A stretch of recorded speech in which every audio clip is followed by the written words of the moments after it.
오늘 여러 부처에서 나온 자료를 보고 제가 공통점으로 요약을 한 건 지금 총량이 늘어나고 있다. 총량이 늘어나고 있는 데에 대한 문제인식은 다 하고 계십니다. 그렇지만 모든 보고자료에서 제가 헷갈리는 게 뭐냐면 가계부채의 상환 능력이 양호한 계층이 많이 차지하고 있다. 그래서 또 부채 구조도 질적으로 개선되고 있다. 그래서 이 보고서의 상당 부분은 아직까지는 큰 문제가 없다라고 보는 것이 공통적입니다. 또 하나, 그렇지만 맨 끝부분에 뭐라고 다 달려있냐면 고위험 가구 부채 규모가 급증을 하고 있고 취약차주에 대한 대출 규모도 증가하고 있다라는 것으로 하면서 대축이 나오는 거 보면은 약간의 대출 규제를 조금씩 강화하시거나 조절하는 것과 함께 취약계층을 보호하는 중금리 대출의 공급을 확대하는 정책으로 마무리를 하고 있습니다. 근데 제가 좀 여기서 말씀드리고 싶은 것은 이 정책의 모든 전제는 뭐냐면 지금 경제가 조금 안 좋은데 경제가 곧 회복될 것 같고 소득이 증가할 것 같다. 그래서 지금 우리는 이런 정책의 연착륙으로 쓴다라고 하는 것이 저는 지금 가계대출 정책의 상당 오랜 기간의 기조라고 보여집니다. 그런데 한번 생각해 보십시오. 지금의 경제 회복이라는 게 정말 우리가 가시적으로 생각하는 기간 안에 회복이 될 거라고 보시는지. 저는 가계대출의 상당 부분이 지금 아주 이 취약가구나 고위험 가구 지금 정부에서 주신 자료를 보면 한 20조밖에 되지 않습니다. 그리고 1300조의 상당 부분은 저희가 소득만 개선되고 경제가 좋아지면 크게 부채 상환에 문제가 없는 걸로 파악이 되는데 그렇게 해서 여태까지 왔는데 만약의 경우 지금처럼 경제위기 또 정치적인 불안, 혼란이 가중돼서 경제 회복이나 소득 증가가 안 되면 어떻게 할 건지에 대한 로드맵이나 저희 어떤 시나리오별 대응 방안은 마련이 되어 있습니까? 말씀하신 것처럼 정부의 경제정책이라는 게 김 의원님 너무 잘 아시겠습니다만은 제가 기본적으로 베이스라인 전망을 갖고 하는 것이고요. 지금 말씀하신 것처럼 어떤 특정한 사안이 벌어졌을 때 어떤 컨틴전시 플랜 두 가지로 나눠볼 수 있습니다. 그래서 베이스라인 전망은 의원님 말씀하신 대로 갖고 있고요. 컨틴전시 관련된 부분은 저희가 각 기관에서 나름대로의 스트레스 테스트라든지 그다음에 앞으로의 우리가 가진 위험이라는 게 결국 금리가 올라간다든지, 그 다음에 예상보다 소득이 늘어나지 않는다든지, 아니면은 또 그 외에 여러 가지 금융 상황에 따라서 변화가 있을 경우를 가정을 해요. 또 부동산 시장 영향이라든지 몇 가지 건에서 저희 나름대로는 스트레스 테스트를 하고 그거에 대한 어떤 한계 차주의 영향도 분석을 하고 있고요. 그 부분에는 저희가 어떤 상황별 대응 계획들을 가지고 있습니다. 근데 그 상황별 대응 계획을 또 보완을 하고 있는 그런 상황입니다. 예, 제가 오늘 이제 갖고 계실 거라는 생각이 들면서도 제 나름대로 약간 조바심과 걱정 때문에 좀 추가적으로 말씀을 드리자면 오늘 보고자료 한국은행 3페이지에 보니까 아주 재미있는 문구가 있었습니다. 이 가계부처에 대한 총량을 얘기하시면서 가계부처에 대한 구조 문제는 어떤 가계의 보유 자산 각 국가별로 주택시장 구조, 조세, 사회보장이라든가 전반적인 제도 등을 함께 고려해야 된다라고 하는 내용이 담겨져 있고 저도 여기에 굉장히 깊이 공감합니다. 그런데 우리의 가계대출 대책은 이런 우리나라의 아주 고유한 다른 국가들과 다른 내용들을 담은 정책이 아주 세부적으로 나오고 있지 못하다고 저는 판단이 됩니다. 예를 들어서 지금 아주 저소득층 부채에 대한 부분을 좀 말씀드리겠습니다. 지금 중금리로 대출을 갈아탄다고는 하지만 이들이 이용하고 있는 금리가 시중에서는 거의 10%가 넘고 정책 대출로 한다고 하더라도 일반 우리가 중산층이 이용할 수 있는 금리에 비해서는 2배에서 3배 정도 높습니다. 근데 결국 이 사람들에게 이렇게 대출을 해주시는 것이 저는 결국 대출을 연장해줘서 대출의 규모를 계속 키우는 효과밖에 없다는 생각이 듭니다. 그럼 결국 이게 기재부에서는 잠깐만 일자리 정책을 얘기하시지만 저는 이게 일자리 정책 갖고 되는 문제가 아니라 사회보장 제도를 갖고 보완하지 않으면 근원적으로 해결이 안 되는 정책이라고 보여진다는 것입니다. 그래서 저는 종합적인 대책을 세우시되 이제는 금융 경제 관련 부채들만 갖고 하시기에는 사회보장이라고 하는 정책이 뒷받침되지 않으면 저소득층의 가계부채는 해결되기 어렵다라는 추가 의견을 드리고요. 반면에 주택담보대출에 대해서는 저는 너무나 과도한 대응을 하고 계시다고 생각이 됩니다. 저는 지금 주담대출이 양이 많고 급증을 하고 있고 주택경기 침체에 대한 가능성이 있지만 근본적으로 주택시장에 대한 대응은 금융규제보다는 청약제도라든가 이런 주택시장에 진입하고 유통 관련 규제가 더 우선돼야 된다고 생각이 되는데 오늘 이 부분에 대해서 국토부에 제가 좀 말씀을 드리자면 지난번 11.3 대책 때 37개 지역에 대해서 맞춤형 청약제도를 시행하신다고 발표를 하셨고 시행하셨습니다.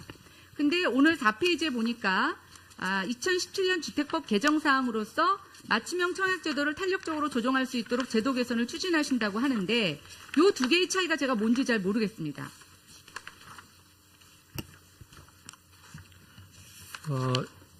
지금 주택시장의 특히 과열의 경우에 대응하는 수단이 여러 가지가 있는데 지금 절차가 법에 규정된 것들이 있어서 시장 상황에 따라 유연하게 대응하기가 어려운 상황입니다. 그래서 국토교통부의 이제 주거정책심의위원회를 거쳐서 시장 상황에 따라서 좀 더 유연하게 대응할 수 있는 틀을 만들고자 하는 것이 주택법 개정의 취지고, 그다음에 최근에 문제가 되고 있는 이제 일부 비수도권, 예를 들어서 부산 같은 경우에 전매 제한을 할 수 있는 근거가 주택법에 없습니다. 수도권과 세종시로 돼 있기 때문에 이번에 법 개정을 하면서 그런 비수도권에 대해서 전매 제한을 할 수 있는 근거를 마련을 하는 겁니다. 그렇게 함으로써 이제 전체 시장, 전국 시장의 상황을 보다 면밀하게 짧은 주기로 모니터해서 필요한 경우에 신축적으로 대응하겠다, 그런 뜻입니다.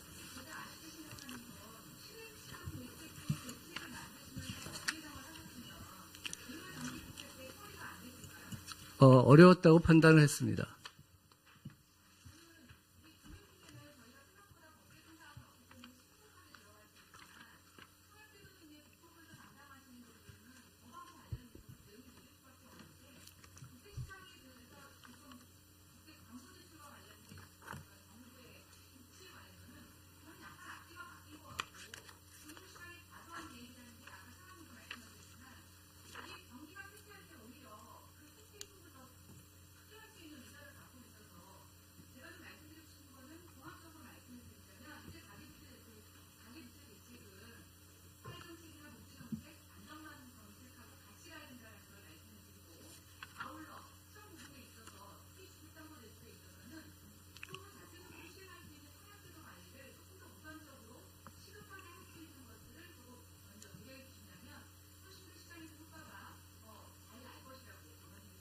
예, 말씀에 공감하고, 사실 11.3 대책에서도 그런 제도 개선을 근본적으로 하는 것을 검토를 했는데, 그때 이제 신속한 대응이 필요한 상황에서 법을 개정하게 되면은 절차가 오래 소요될 것으로 판단해서 일단 하위법령 개정 작업부터 시행을 하고 법 개정을 지금 추진하고 있다는 말씀을 드리고, 앞으로도 지금 의원님 말씀하신 것처럼 국토부는 이제 주택 시장을 안정적으로 관리하는 것이 결국은 주택 관련 대출의 양과 질에 영향을 미치기 때문에 그렇게 지속적으로 관리하겠다는 말씀을 드립니다. 네, 말씀하신 걸 한 말씀 올리면은 저희가 이제 기재부가 금융이나 금감원 그다음에 국토부 같이 해가지고 저희가 이 가계부채나 부동산 대책을 총괄하는 이유는 말씀하신 것처럼 저소득층에 대한 어떤 한계 차주에 대한 이런 이슈들을 단지 금융이나 이 부동산 차원에서만 보는 것이 아니고,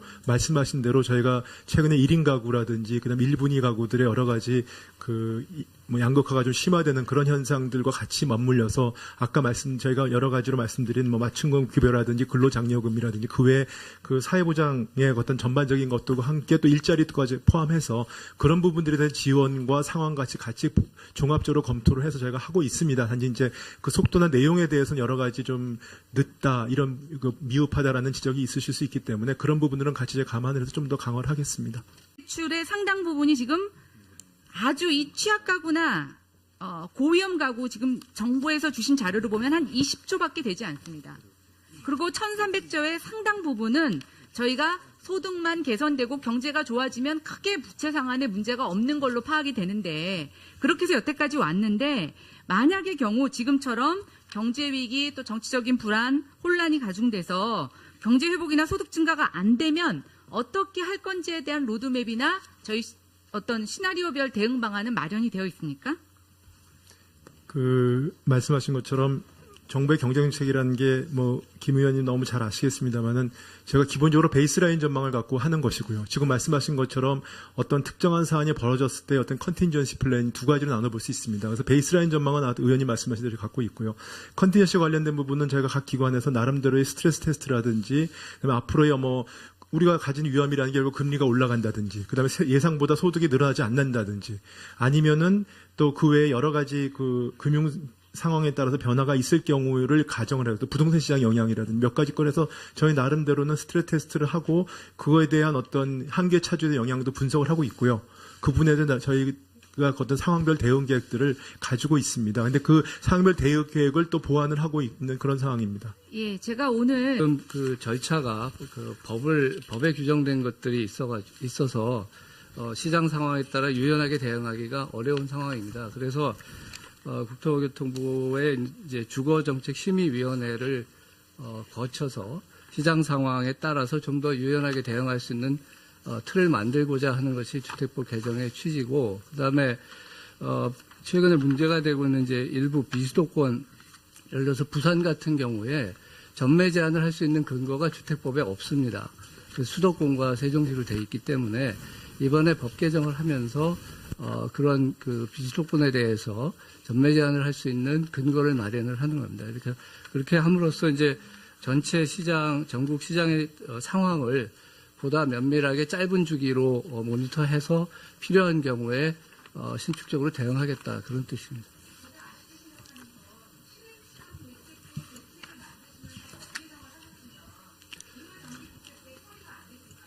어려웠다고 판단을 했습니다.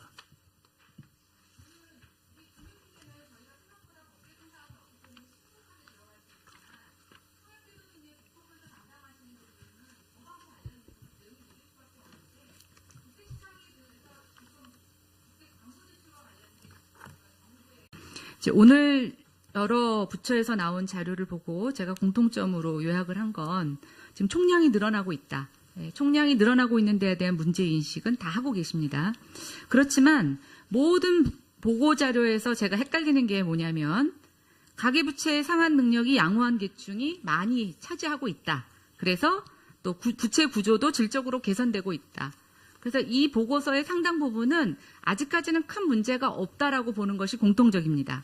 또 하나, 그렇지만 맨 끝부분에 뭐라고 다 달려있냐면 고위험 가구 부채 규모가 급증을 하고 있고 취약차주에 대한 대출 규모도 증가하고 있다라는 것으로 하면서 대축이 나오는 거 보면은 약간의 대출 규제를 조금씩 강화하시거나 조절하는 거와 함께 취약계층을 보호하는 중금리 대출의 공급을 확대하는 정책으로 마무리를 하고 있습니다. 근데 제가 좀 여기서 말씀드리고 싶은 것은 이 정책의 모든 전제는 뭐냐면 지금 경제가 조금 안 좋은데 경제가 곧 회복될 것 같고 소득이 증가할 것 같다. 그래서 지금 우리는 이런 정책의 연착륙으로 쓴다라고 하는 것이 저는 지금 가계대출 정책의 상당 오랜 기간의 기조라고 보여집니다. 그런데 한번 생각해 보십시오. 지금의 경제 회복이라는 게 정말 우리가 가시적으로 생각하는 기간 안에 회복이 될 거라고 보시는지. 저는 가계대출 이제 갖고 계실 거라는 생각이 들면서도 제 나름대로 약간 조바심과 걱정 때문에 좀 추가적으로 말씀을 드리자면 오늘 보고자료 한국은행 3페이지에 보니까 아주 재미있는 문구가 있었습니다. 이 가계부채에 대한 총량을 얘기하시면서 가계부채에 대한 구조 문제는 어떤 가계의 보유 자산 각 국가별로 주택시장 구조, 조세, 사회보장이라든가 전반적인 제도 등을 함께 고려해야 된다라고 하는 내용이 담겨져 있고 저도 여기에 굉장히 깊이 공감합니다. 그런데 우리의 가계대출 대책은 이런 우리나라의 아주 고유한 다른 국가들과 다른 내용들을 담은 정책이 아주 세부적으로 나오고 있지 못하다고 저는 판단이 됩니다. 예를 들어서 지금 아주 저소득층 부채에 대한 부분을 좀 말씀드리겠습니다. 지금 중금리로 대출을 갈아탄다고는 하지만 이들이 이용하고 있는 금리가 시중에서는 거의 10%가 넘고 정책 대출로 한다고 하더라도 일반 우리가 중산층이 이용할 수 있는 금리에 비해서는 2배에서 3배 정도 높습니다. 근데 결국 이 사람들에게 이렇게 대출을 해주시는 것이 저는 결국 대출을 연장해줘서 대출의 규모를 계속 키우는 효과밖에 없다는 생각이 듭니다. 그럼 결국 이게 기재부에서는 잠깐만 일자리 정책을 얘기하시지만 저는 이게 일자리 정책 갖고 되는 문제가 아니라 사회보장 제도를 갖고 보완하지 않으면 근원적으로 해결이 안 되는 정책이라고 보여진다는 것입니다. 그래서 저는 종합적인 대책을 세우시되 이제는 금융 경제 관련 부채들만 갖고 하시기에는 사회보장이라고 하는 정책이 뒷받침되지 않으면 저소득층의 가계부채는 해결되기 어렵다라는 추가 의견을 드리고요. 반면에 주택담보대출에 대해서는 저는 너무나 과도한 대응을 하고 계시다고 생각이 됩니다. 저는 지금 주담대출이 양이 많고 급증을 하고 있고 주택경기 침체에 대한 가능성이 있지만 근본적으로 주택시장에 대한 대응은 금융규제보다는 청약제도라든가 이런 주택시장에 진입하고 유통 관련 규제가 더 우선돼야 된다고 생각이 되는데 오늘 이 부분에 대해서 국토부에 제가 좀 말씀을 드리자면 지난번 11.3 대책 때 37개 지역에 대해서 맞춤형 청약제도를 시행하신다고 발표를 하셨고 시행하셨습니다. 근데 오늘 4페이지에 보니까 2017년 주택법 개정 사항으로서 맞춤형 청약제도를 탄력적으로 조정할 수 있도록 제도 개선을 추진하신다고 하는데 이 두 개의 차이가 제가 뭔지 잘 모르겠습니다.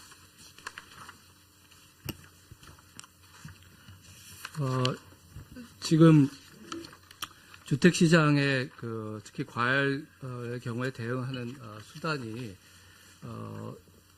여러 가지가 있는데 지금